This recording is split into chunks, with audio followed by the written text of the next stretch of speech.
ಅಷ್ಟೇ, ಅದು ಯಾವಾಗಲೂ ಹಾಗೇನೆ. ಒಂದು ವಿಚಾರದ ಕುರಿತು ನಾವು ದೀರ್ಘವಾಗಿರುವಂತಹ ಅಧ್ಯಯನ ನಡೆಸ್ತಾ ಹೋದಾಗ ಹಲವಾರು ವಿಚಾರಗಳು ನಮ್ಗೆ ತಿಳಿದೇ ಇರುವಂತಹ ವಿಚಾರಗಳನ್ನ ನಾವು ತಿಳ್ಕೊಳ್ತಾ ಹೋಗ್ತೇವೆ. ಅದೇ ರೀತಿ ನಾವು ಕಳೆದ ಭಾನುವಾರದಿಂದ ನಾವು ಯೋಗ ಅಂದ್ರೆ ಏನು ಅನ್ನುವಂತಹ ಒಂದಿಷ್ಟು ವಿಚಾರವನ್ನ ತಿಳಿಯಲಿಕ್ಕೆ ನೀವೆಲ್ಲ ಸೇರಿ ಪ್ರಯತ್ನವನ್ನ ಮಾಡ್ತಾ ಇದ್ದೇವೆ. ನಾನೇನು ವಿಚಾರವನ್ನ ಮಂಡಿಸುವಾಗ ವಿಶೇಷವಾಗಿ ಪುಸ್ತಕಗಳನ್ನ ಒಂದಿಷ್ಟು ಅಧ್ಯಯನವನ್ನ ನಡೆಸಿಕೊಂಡು ನಿಮ್ ಮುಂದೆ ಹೊಸ ಹೊಸ ವಿಚಾರವನ್ನ ತರಲಿಕ್ಕೆ ನಾನು ಪ್ರಯತ್ನ ಮಾಡ್ತಾ ಇದ್ದೇನೆ. ಸ್ನೇಹಿತರೆ, ನಾವು ಹಳೆಯ ಒಂದು ವಿಡಿಯೋದಲ್ಲಿ ಯೋಗ ಅಂದ್ರೆ ಏನು ಅನ್ನುವಂಥದ್ದನ್ನ ತಿಳ್ಕೊಳ್ತಾ ಹೋಗ್ತೀವಿ. ಯೋಗ ಅಂದ್ರೆ ಜೀವನದ ಒಂದು ಪದ್ಧತಿ ಅನ್ನುವಂತಹ ಒಂದು ಸಾಲನ್ನ ನಾವು ತಿಳ್ಕೊಂಡಿದ್ದೀವಿ. ಅದೇ ರೀತಿ ಇವತ್ತಿನ ಒಂದು ವಿಡಿಯೋದಲ್ಲಿ ನಾವು ಯಮ ಅಂದ್ರೆ ಏನು ಅನ್ನುವಂಥದ್ದು, ಅದ್ರ ಜೊತೆ ನಾವು ಹಳೆ ವಿಡಿಯೋದಲ್ಲಿ ಅಷ್ಟಾಂಗ ಯೋಗಗಳು ಯಾವ್ಯಾವು ಅಂತದನ್ನ ನಾವು ತಿಳ್ಕೊಳ್ತಾ ಹೋಗ್ತೀವಿ. ಸೊ ಯಮ, ನಿಯಮ, ಆಸನ, ಪ್ರಾಣಾಯಾಮ, ಪ್ರತ್ಯಾಹಾರ, ಧಾರಣ, ಧ್ಯಾನ, ಸಮಾಧಿ ಇವಿಷ್ಟು ಕೂಡ ಅಷ್ಟಾಂಗ ಯೋಗಗಳಲ್ಲಿ ಬರುವಂತಹ ಒಂದು ಸೀಕ್ವೆನ್ಸ್ ಅಥವಾ ಒಂದು ಸ್ಟೆಪ್ಸ್ ಅಂತ ನಾವು ಹೇಳ್ಬೋದು. ನಾನು ಓದ್ ವಿಡಿಯೋದಲ್ಲಿ ಹೇಳ್ದಾಗೆ ಇವತ್ತಿನ ಒಂದು ದಿನ ನಾನು ನಿಮ್ ಜೊತೆ ಯಮ ಅಂದ್ರೆ ಏನು ಅನ್ನುವಂಥದ್ದನ್ನ ಚರ್ಚೆ ಮಾಡ್ತೇನೆ. ಸೊ ಯಮ ಅಂತ ಅಂದ್ರೆ ಏನು ಅಂತ ನಾವು ಸಹಜವಾಗಿ ಯೋಚನೆ ಮಾಡುವಾಗ ನಮ್ ಕಣ್ಮುಂದೆ ಬರುವಂತದ್ದು ಯಮಧರ್ಮರಾಯ. ಯಾರು ಜೀವನವನ್ನ ಅಥವಾ ಪ್ರಾಣವನ್ನ ತೆಗೆದುಕೊಂಡು ಹೋಗ್ತಾನಲ್ಲ ಅವನು ಯಮಧರ್ಮರಾಜ ಅಂತ ನಾವು ತಿಳ್ಕೊಂಡಿದ್ದೀವಿ. ಸೊ ಯಮ ಅಂದ ತಕ್ಷಣ ನಾವು ಆ ತರದ ಒಂದು ದೃಷ್ಟಿಕೋನದಲ್ಲಿ ಯೋಚನೆ ಮಾಡ್ತೀವಿ. ಆ ಯೋಚನೆ ಮಾಡಿದ್ರೆ ಸತ್ಯನ ಸ್ನೇಹಿತರೆ. ಆದ್ರೆ ಅಷ್ಟಾಂಗ ಯೋಗಗಳಲ್ಲಿ ಬರುವಂತಹ ಮೊದಲನೆಯದ್ದು ಏನು ಸ್ಟೆಪ್ ಏನಿದೆ ಅದು ಯಮ. ಈ ಯಮ ಅನ್ನುವಂಥದ್ದು ಒಂದು ರೀತಿಯ ಎಕ್ಸ್ಟರ್ನಲ್ ಡಿಸಿಪ್ಲಿನ್. ನಾವು ಬಹಿರಂಗವಾಗಿ ಮಾಡ್ಕೊಳ್ಳೋದಕ್ಕೆ ಇರುವಂತಹ ಬಹಿರಂಗ ಸ್ವಚ್ಛತೆಯನ್ನ ಮಾಡ್ಕೊಳ್ಳೋದಕ್ಕೆ ಇರುವಂತಹ ಒಂದು ಮೂಲ ಮಾರ್ಗ. ಈ ಯಮವನ್ನ ಯಾರು ಅಚ್ಚುಕಟ್ಟಾಗಿ ಪಾಲನೆಯನ್ನ ಮಾಡ್ತಾರೋ ಅವರು ಮುಂದಿನ ಒಂದು ಹಂತ ಅಂದ್ರೆ ನಿಯಮದ ಹಂತಕ್ಕೆ ತಮ್ಮನ್ನು ತಾವು ಸಿದ್ಧಗೊಳಿಸ್ಕೊಳ್ಳೋದಕ್ಕೆ ಒಂದು ಸುಲಭವಾಗಿರುವಂತಹ ಒಂದು ಮಾರ್ಗ. ಈ ಯಮದಲ್ಲಿ ನಾವು 5 ರೀತಿಯಾದಂತಹ ವಿಧಗಳನ್ನ ನೋಡ್ತಾ ಹೋಗ್ತೇವೆ. ಅಹಿಂಸಾ, ಸತ್ಯ, ಆಸ್ಥೇಯ, ಬ್ರಹ್ಮಚರ್ಯ, ಅಪರಿಗ್ರಹ ಅನ್ನುವಂತಹ 5 ಸ್ಟೆಪ್ಸ್ ಅನ್ನ ನಾವು ನೋಡ್ತೇವೆ. ಇವತ್ತಿನ ಒಂದು ವಿಡಿಯೋನ ಪ್ರಾರಂಭ ಮಾಡೋದಕ್ಕಿಂತ ಮುಂಚೆ ಸ್ವಾಮಿ ವಿವೇಕಾನಂದರು ನೀಡಿರುವಂತಹ ಒಂದು ವಾಕ್ಯವನ್ನ ನಿಮ್ಮ ಮುಂದೆ ತರುವಂತಹ ಪ್ರಯತ್ನವನ್ನ ನಾನು ಮಾಡ್ತೇನೆ. ಸ್ವಾರ್ಥಿಯೇ ಪ್ರತಿಯೊಬ್ಬರಲ್ಲೂ ಇರುವಂತಹ ಪ್ರತ್ಯಕ್ಷ ರಾಕ್ಷಸ. ಪ್ರತಿಯೊಂದು ಬಗೆಯ ಸ್ವಾರ್ಥವೂ ಸೈತಾನನೇ ಅನ್ನುವಂತಹ ಮಾತನ್ನ ಸ್ವಾಮಿ ವಿವೇಕಾನಂದರು ಹೇಳ್ತಾರೆ. ಖಂಡಿತವಾಗಿಯೂ ಸಹ ಸೈತಾನ ಅನ್ನುವಂಥದ್ದು ಒಂದು ರೀತಿಯ ಸ್ವಾರ್ಥದ ಒಂದು ಮನೋಭಾವ. ಸ್ವಾರ್ಥ ಏನಿದೆ ಇದು ಸೈತಾನಕ್ಕೆ ಈಕ್ವಲ್ ಅಂತ ಹೇಳಿದ್ರೆ ತಪ್ಪಾಗ್ಲಿಕ್ಕಿಲ್ಲ. ಇವೆರಡೂ ಕೂಡ ಸೇರ್ಕೊಂಡ್ರೆ ಮನುಷ್ಯ ಎಷ್ಟು ಸಾಧ್ಯನೋ ಅಷ್ಟು ಹಾಳಾಗ್ಬಿಡ್ತಾನೆ ಅನ್ನೋದ್ರಲ್ಲಿ ಅನುಮಾನ ಇಲ್ಲ ಸ್ನೇಹಿತರೆ. ಸೊ ಇವಿಷ್ಟನ್ನು ಕೂಡ ಹಿಡಿತದಲ್ಲಿ ಇಟ್ಕೊಳ್ಳೋದು ಯಾವುದರ ಒಂದು ಮೂಲಕ ಅಂದ್ರೆ ಮತ್ತು ಕೂಡ ಅದು ಯಮದ ಮೂಲಕ. ಈ ಯಮ ಏನಿದೆ ನಮ್ಗೆ ಸತ್ಯವನ್ನ ಯಾವ ರೀತಿ ಹೇಳ್ಬೇಕು ಅನ್ನೋದನ್ನ ಕಲಿಸುತ್ತೆ. ಅದ್ರ ಜೊತೆ ಅಹಿಂಸವನ್ನ ಮಾಡದೇ ಇರೋದು ಯಾವ ತರ ಅನ್ನೋದನ್ನ ಕಲಿಸುತ್ತೆ. ಅದ್ರ ನಂತರ ಪ್ರತ್ಯಾಹಾರವನ್ನ ಯಾವ ತರ ರೂಢಿಸ್ಕೊಳ್ಳೋದು, ಮತ್ತೆ ಅಪರಿಗ್ರಹವನ್ನ ತಲುಪೋದು, ಮತ್ತೆ ಬ್ರಹ್ಮಚರ್ಯವನ್ನ ಪಾಲನೆಯನ್ನ ಮಾಡುವಂಥದ್ದು ಯಾವ ರೀತಿ ಅನ್ನುವಂಥದ್ದನ್ನ ಈ ಒಂದು ಯಮ ಅನ್ನುವಂಥದ್ದು ನಮ್ಗೆ ತಿಳಿಸ್ತಾ ಬರುತ್ತೆ ಸ್ನೇಹಿತರೆ. ಹಾಗಿದ್ರೆ ಈ ಒಂದು ಅಹಿಂಸಾ ಅಂದ್ರೆ ಏನು ಅನ್ನುವಂಥದ್ದನ್ನ ತಿಳ್ಕೊಳ್ತಾ ಹೋಗೋಣ. ಈ ಅಹಿಂಸೆ ಅನ್ನುವಂಥದ್ದು ಹಿಂಸೆಯ ಒಂದು ವಿರುದ್ಧ ಪದ ಸ್ನೇಹಿತರೆ. ಯಾರು ತನ್ನ ವೈಯಕ್ತಿಕ ಲಾಭಕ್ಕಾಗಿ ಅಥವಾ ತನ್ನ ಏಳಿಗೆಗಾಗಿ ಇತರಿಗೆ ಒಂದು ರೀತಿಯ ಹಿಂಸೆಯನ್ನ ಕೊಡುವಂಥದ್ದು ಏನಿದೆ ಅದು ಸಹ ಹಿಂಸೆಯ ಒಂದು ಭಾಗ. ಅದು ತನ್ನದೇ ಆಗಿರುವಂತದ್ದಷ್ಟೇ ಅಲ್ಲ, ಬಹಿರಂಗವಾಗಿ ತನ್ನ ಪ್ರಕೃತಿಯನ್ನು ಕೂಡ ಹಿಂಸಿಸಬಾರ್ದು ಸ್ನೇಹಿತರೆ. ನಾವು ಮರ ಕಡಿತೀವಿ ಅಂದ್ರೆ ಅದು ಕೂಡ ಹಿಂಸೆಯ ಒಂದು ಭಾಗ. ಒಂದು ಪ್ರಾಣಿಯನ್ನ ಹಿಂಸಿಸ್ತೇವೆ ಅಂದ್ರೆ ಅದು ಕೂಡ ಹಿಂಸೆಯ ಒಂದು ಭಾಗ. ಒಂದು ಸಣ್ಣ ಇರುವೆಯನ್ನು ಕೂಡ ನಾವು ಹಿಂಸಿಸ್ತೇವೆ ಅಂದ್ರೆ ಅದು ಹಿಂಸೆಯ ಭಾಗವೇ. ಯಾರು ಇದಿಷ್ಟನ್ನು ಸಹ ಹಿಂಸೆಯ ಮಾರ್ಗವನ್ನ ಬಿಟ್ಟು ಅಹಿಂಸೆಯ ಮಾರ್ಗದ ಕಡೆಗೆ ನಡೀತಾರಲ್ಲ ಅವರು ಸಹಜವಾಗಿ ಒಂದಿಷ್ಟು ಹೊಸ ರೀತಿಯಾದಂತಹ ಯೋಚನೆಗಳನ್ನ ಮಾಡಲಿಕ್ಕೆ ಸಾಧ್ಯ ಆಗುತ್ತೆ. ಒಬ್ಬ ಯೋಗಿಯ ದೃಷ್ಟಿಯಲ್ಲಿ ಎಲ್ಲಾ ಜೀವಿಗಳಲ್ಲೂ ಕೂಡ ಬದುಕುವಂತಹ ಹಕ್ಕಿದೆ. ಎಲ್ಲ ಜೀವಿ, ಪ್ರಾಣಿ, ಪಕ್ಷಿ, ನಮ್ಮ ಮನುಷ್ಯ ಕುಲ, ಮಾನವ ಕುಲ, ಎಲ್ಲ ಜೀವಿಗಳು ಕೂಡ ಭೂಮಿ ಮೇಲೆ ಬದುಕಲಿಕ್ಕೆ ಹಕ್ಕಿದೆ. ಈ ಹಕ್ಕನ್ನ ಕಸಿಯುವಂತಹ ಒಂದು ಪಾತ್ರವನ್ನ ವಹಿಸುತ್ತಿರುವಂತದ್ದು ಮಾನವ ಕುಲ.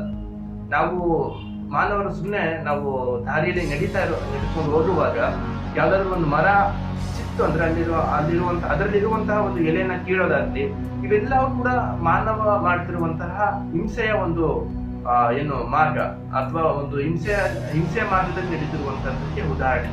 ಅದಕ್ಕಾಗಿ ಒಬ್ಬ ಯೋಗಿ ಆಗಿರುವಂತವನು ಇತರರ ಜೀವನದ ರಕ್ಷಣೆಗಾಗಿ ಅಥವಾ ಇತರರ ಸುಖಕ್ಕಾಗಿ ಅಥವಾ ಇತರರ ಸಂತೋಷಕ್ಕಾಗಿ ಬಾಳ್ತಾನೆ. ಯಾವುದಕ್ಕೂ ಕೂಡ ತನ್ನ ಸ್ವಾರ್ಥ, ಯಾವ ವಿಚಾರದಲ್ಲೂ ಕೂಡ ತನ್ನ ಸ್ವಾರ್ಥತೆಯನ್ನು ಅವನು ಹುಡುಕೋದಕ್ಕೆ ಸಾಧ್ಯವೇ ಇಲ್ಲ ಸ್ನೇಹಿತರೆ. ಆದ್ರಿಂದ ಒಬ್ಬ ಯೋಗಿಯ ದೃಷ್ಟಿಯಲ್ಲಿ ಅಹಿಂಸೆ ಅನ್ನುವಂಥದ್ದನ್ನ ಯಾರು ಪಾಲನೆ ಮಾಡ್ತಾರೋ ಅವರು ಒಂದು ರೀತಿಯ ಮನಸ್ಸನ್ನ ಪ್ಯೂರಿಟಿ ಆಗಿ ಇಟ್ಕೊಳ್ಳೋದಕ್ಕೆ ಅಥವಾ ಮನಸ್ಸನ್ನ ವಿಚಲಿತವಾಗದೆ ಇಟ್ಕೊಳ್ಳೋದಕ್ಕೆ ಅಥವಾ ಅದನ್ನ ಹಿಡಿತದಲ್ಲಿ ಇಟ್ಕೊಳ್ಳೋದಕ್ಕೆ ಇರುವಂತಹ ಒಂದು ಮಾರ್ಗ ಅಂತ ಹೇಳಿದ್ರೆ ತಪ್ಪಾಗ್ಲಿಕ್ಕಿಲ್ಲ ಸ್ನೇಹಿತರೆ. ಇನ್ನೊಂದು ಉದಾಹರಣೆಯನ್ನ ನಾನು ನಿಮ್ ಜೊತೆ ನೋಡೋದಾದ್ರೆ, ನಾವು ಸಹಜವಾಗಿ ಯಾರಾದ್ರೂ ಒಬ್ರು ತಪ್ಪು ಮಾಡಿದ್ರೆ ನಾವು ಅವ್ರನ್ನ ದಂಡಿಸ್ಬೇಕು ಅಂತ ಹೇಳ್ತೇವೆ.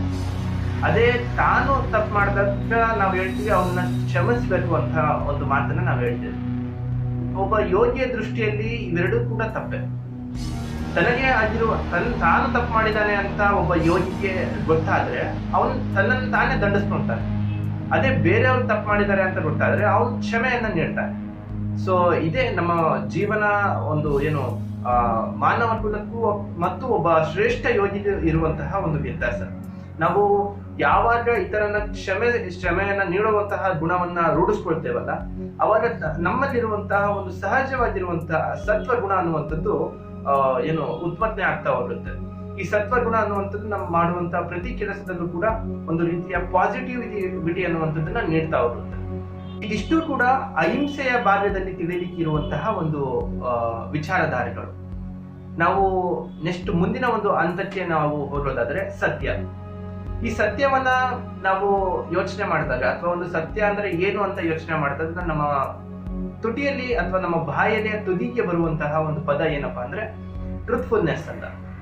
ಈ ಟ್ರೂತ್ಫುಲ್ನೆಸ್ ಅನ್ನ ನಾವು ನೀವೆಲ್ಲ ಪಾಲನೆಯನ್ನ ಮಾಡ್ತಾ ಇದೀವಾ ಅಂತ ನಾವು ಕೇಳಿದ್ರೆ ಖಂಡಿತ ಇಲ್ಲ ಸ್ನೇಹಿತರೆ. ಯಾಕೆ ಅಂತ ಕೇಳಿದ್ರೆ ಇವಾಗಿನ ಜನರೇಷನ್ ಅಲ್ಲಿ ಯಾರು ಕೂಡ ಮಾಡ್ತಾ ಇಲ್ಲ. ಟ್ರೂತ್ಫುಲ್ನೆಸ್ ಅಂತ ಹೇಳಿದ್ರೆ ಏನೋ ಒಂದು ತಪ್ಪನ್ನ ಹೇಳುವಂಥದ್ದು ಅಥವಾ ಯಾವುದೋ ಒಂದು ವಿಚಾರಕ್ಕೆ ನಾವು ಸುಳ್ಳನ್ನ ಹೇಳುವಂಥದ್ದು, ಇದೆಲ್ಲವೂ ಕೂಡ ನಮ್ಗೆ ಬರುವಂಥದ್ದು. ಇದು ರೂಢಿ ಆಗ್ಬಿಟ್ಟಿದೆ.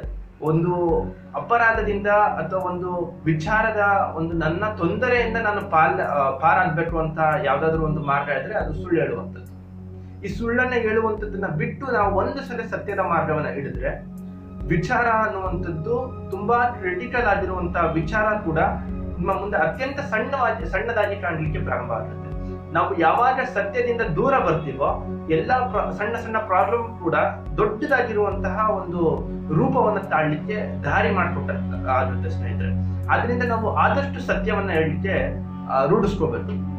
ಇದಕ್ಕೆ ಮೂಲ ಉದಾಹರಣೆ ಏನಪ್ಪಾ ಅಂತ ಹೇಳಿದ್ರೆ ಸತ್ಯ ಹರಿಶ್ಚಂದ್ರರು